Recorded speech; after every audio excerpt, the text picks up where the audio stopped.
दर्शकों नमस्कार, मैं राज दीपक मिश्रा।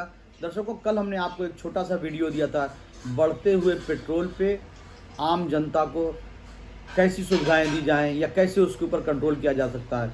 इसी खंड में आज हम फिर बताने जा रहे हैं, ये दूसरा पार्ट है कि बढ़ते हुए पेट्रोल से जो आम जनता को परेशानी हो रही है, उनके खर्चे के ऊपर, उनकी जेब के ऊपर, इसको सरकार कैसे उसको कंट्रोल कर सकती है, कैसे व्यवस्था कर सकती है। तो मेरा सुझाव है, देखिए, हमने बहुत अध्ययन किया और बहुत सोचा कि जो पेट्रोल ही एक ऐसी चीज़ है और डीजल ऐसी एक चीज़ है कि इसका कोई दूसरा विकल्प नहीं है।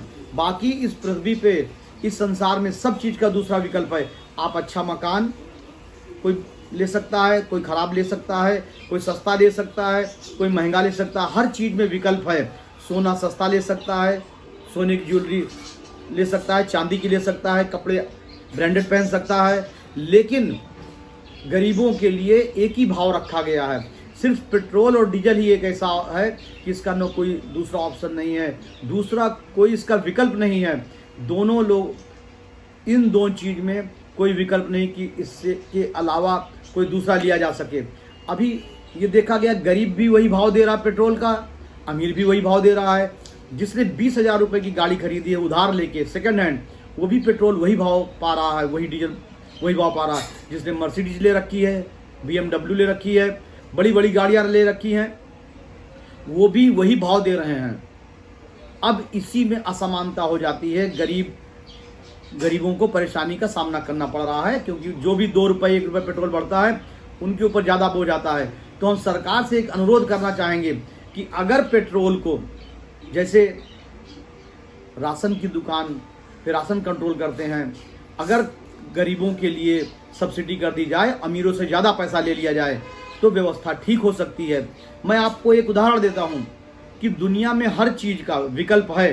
आपने फ़ैन खरीदा, अच्छे क्वालिटी का भी, सस्ता क्वालिटी का भी, दुनिया की हर चीज़ के लिए विकल्प है, लेकिन पेट्रोल और डीजल के विकल्प नहीं है। तो इसके लिए सरकार को आगे आना पड़ेगा। एक नियम बना दें, जिन जिन लोगों के पास गाड़ियां हैं वो अपना कार्ड बनवा लें। गरीब लोगों को, जो लोग 100-200 का भरवाते हैं, जो 5 लीटर ही महीने में भरवाते हैं, उनके लिए रेट दूसरा हो, जो ज़्यादा भरवाते हैं उनके लिए रेट दूसरा हो।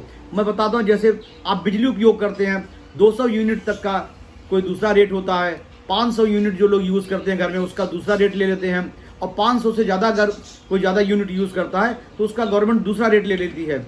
इसी तरह से अगर पेट्रोल के ऊपर सब पेट्रोल पंप पे वैसे कर दिया जाए, कार्ड बना दिया जाए कि अगर इतने से ज़्यादा पेट्रोल यूज़ करते हैं महीने में तो आपको दूसरा रेट लगेगा।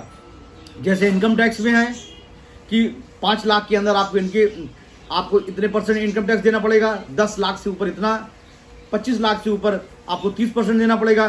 ठीक इसी तरह से सब्सिडी गरीबों के लिए अगर कर दें कि कम यूज़ करने वालों को थोड़ा सस्ता पेट्रोल और डीजल दें, ज़्यादा उपयोग करने वालों के ऊपर थोड़ा अगर टैक्स बढ़ा देते हैं तो उन्हें कोई फ़र्क पड़ने वाला नहीं है। अभी देखा गया, जो लोग गरीब हैं, जिन्होंने उधार लेके, लोन लेके 20,000 की गाड़ियाँ, 30,000 की गाड़ियाँ या सेकंड हैंड पे 5,000 की गाड़ियाँ ली, उनको भी पेट्रोल वही भाव मिल रहा है, डीजल वही भाव मिल रहा है। इससे बहुत ज़्यादा असमानता हो जा रही है। तो गरीबों को ज़्यादा तनाव हो रहा है, टेंशन आ रही है, उनके जेब के ऊपर ज़्यादा खर्चा बढ़ रहा है। तो मैं सरकार से अनुरोध करना चाहूँगा, अगर हो सके, संभव हो सके तो मेरी बात को ध्यान रखें, और आप लोग भी अगर आपको समझ में आता तो ये वीडियो बढ़ावें कि अगर गवर्नमेंट जैसे राशन देता है, सस्ते राशन और महंगे राशन, इसी तरह से अगर सस्ता पेट्रोल गरीबों के लिए कर दे, कुछ लीटर के बाद आपको ज़्यादा पैसे देने पड़ेंगे, और सबके लिए कार्ड बनवा लें, सब लोग कार्ड बनवा लें, तो आप ये देखेंगे पेट्रोल की समस्या जो गरीबों के ऊपर आती है वो कम हो जाएगी। इसी तरह से कमर्शियल वाहन पे भी अगर छूट दे दे सरकार, तो सब चीज़ों के भाव में कमी आ सकती है। और जो लोगों के पास बड़ी गाड़ियां हैं, जो लोग अफोर्ड कर सकते हैं, उनके लिए पेट्रोल पे टैक्स बढ़ा दे, गरीबों वाला भी टैक्स उनसे ले सकते हैं, उनको शायद कोई आपत्ति नहीं होगी। 2 रुपये 5 रुपये बढ़ने में उनको कोई आपत्ति नहीं होगी, और 5 रुपये 10 रुपये अगर गरीबों को सस्ता मिलेगा तो उनके लिए बहुत सहूलियत हो जाएगी। मेरा अनुरोध है सरकार से, भारत सरकार से, कि अगर ऐसा संभव है तो गरीबों को सब्सिडी का पेट्रोल दें, डीजल दें, और ज़्यादा उपयोग करने वालों को, बड़ी बड़ी गाड़ियाँ उपयोग करने वालों को, उनके ऊपर टैक्स बढ़ा सकते हैं। जैसे इनकम टैक्स का स्लैब बढ़ा हुआ है, जैसे बिजली का स्लैब बढ़ा होता है, आप देखिए वैसे कर सकते हैं। आप देखिए हर चीज़ में सुविधा है। आप ट्रेन चलाते हैं उसमें AC भी होता है, 3rd क्लास भी होता है, 2nd क्लास भी होता है।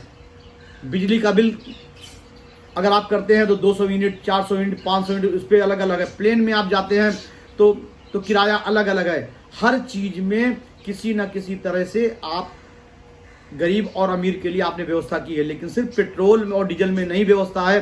तो सरकार से अनुरोध करना चाहेंगे, अगर पेट्रोल और डीजल में भी ऐसी व्यवस्था कर दें कि गरीबों के लिए थोड़ा सस्ता हो, अमीरों के लिए थोड़ा सा महंगा हो, या जो अफोर्ड कर सकते हैं उनके लिए ऐसा तो किया जा सकता है। क्योंकि आप देखिए बड़े से बड़े होटल में अमीर लोग खाना खाते हैं, वो चार्ज दूसरा देते हैं। गरीब अगर ढाबे में खाता है उसका चार्ज दूसरा होता है, दोनों का पेट भर जाता है। तो अगर सरकार ऐसा सोचे कि पेट्रोल के ऊपर भी ऐसा करे और डीजल के ऊपर ऐसा करे, तो हिंदुस्तान गरीब प्रधान देश है, किसान प्रधान देश है। यहाँ पे बहुत सी जनता सामान्य वर्ग की आती है। तो अगर इनके साथ ऐसा व्यवहार किया जाता है या गवर्नमेंट ऐसी कोई व्यवस्था ला देती है कि पेट्रोल पंप पे उनका कार्ड बनवा दिया जाए, 5 लीटर 10 लीटर उनको एक सीमा दे दी जाए कि इससे ज़्यादा उपयोग करेंगे तो ये भाव मिलेगा, उसके अंदर उपयोग करते हैं पेट्रोल तो ये भाव मिलेगा, और उसको आधार कार्ड से जोड़ दें ताकि एक कार्ड से दूसरे व्यक्ति को पेट्रोल लेने में असुविधा हो, उसको ना मिले। ऐसी कोई व्यवस्था करें। भले ये व्यवस्था अभी नहीं हो सकती, लेकिन इस पर काम किया जा सकता है। तो आने वाले समय में ये समस्या का समाधान होगा और भारत सरकार की आय भी बढ़ेगी, गरीबों के ऊपर बोझ भी कम रहेगा, समाज में कोई वेमनेस भी नहीं रहेगा। जो लोग अफोर्ड करने वाले हैं वो अफोर्ड कर लेंगे और जो लोग अफोर्ड करने वाले नहीं हैं उनको सस्ता मिलेगा, तो सबके लिए हितकारी होगा। अगर मेरी ये बात सही लगती है आपको तो आप इसको आगे बढ़ावें, भारत सरकार तक बढ़ावें। मेरी बात में अगर थोड़ा सा भी आपको अगर कुछ लगता है तो ठीक है। जय हिंद, जय महाराष्ट्र।